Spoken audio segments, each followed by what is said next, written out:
This next story might make you question what you've been doing with your life. It involves a teenage entrepreneur who found a business angle and is well on his way to starting an empire.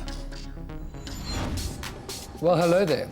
How old were you when you got your first job? Were you 18, 19?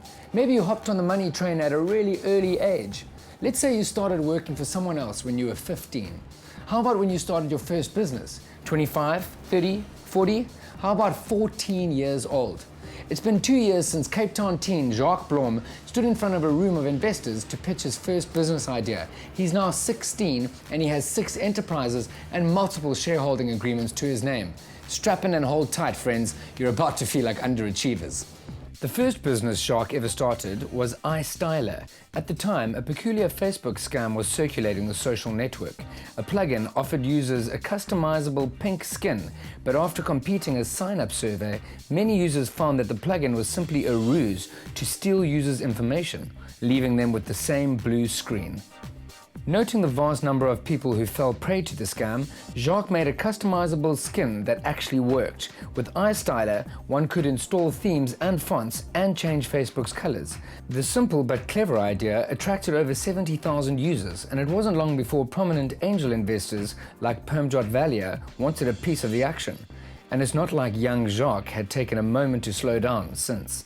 As you saw in the tech report before, I started an app called iStyler, which is a Facebook color changer. And it gained a lot of traction and it evolved into something really amazing. After that, I started working on many different apps. I started looking for problems in South Africa and I started solving them with technology. And eventually I started working on a new company that sells tablets and that's very, very much involved in the educational sphere. And that's what I'm busy with at the moment. Frankly, that's slightly terrifying. Aren't you supposed to concentrate on not drowning or electrocuting yourself as a child? And where does he find the time to do this stuff? Isn't he at school? It's very difficult to manage school life and entrepreneurial life and just to make sure everything's in a good balance. It really is a balancing act. But I enjoy what I do. It's like surfing or gaming, stuff like that. It's really, really fun for me to do.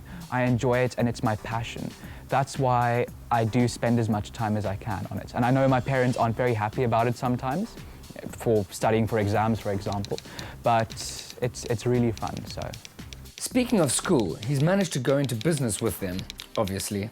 But it isn't all child's play. It can't be easy running a bona fide business when you're barely old enough to carry an ID document. We came up with Ice Cream and Popcorn, which is our educational enterprise solutions. We do the tablets. We also do certain software targeting at solving problems in schools. And so yeah, I suppose I got into entrepreneurship with Jacques when I met him. It's very, very difficult to identify a problem and to make sure that people are actually going to take out their wallet and give you money for it. That's probably the biggest problem. But what would life be without the odd challenge? Jacques' achievements are simply astounding for a human being of his age, and we can't see the momentum halting anytime soon. So the next time someone tells you that all work and no play makes Jack a dull boy, you tell them they're dead wrong, and then you tell them to pronounce it Jacques, not Jack.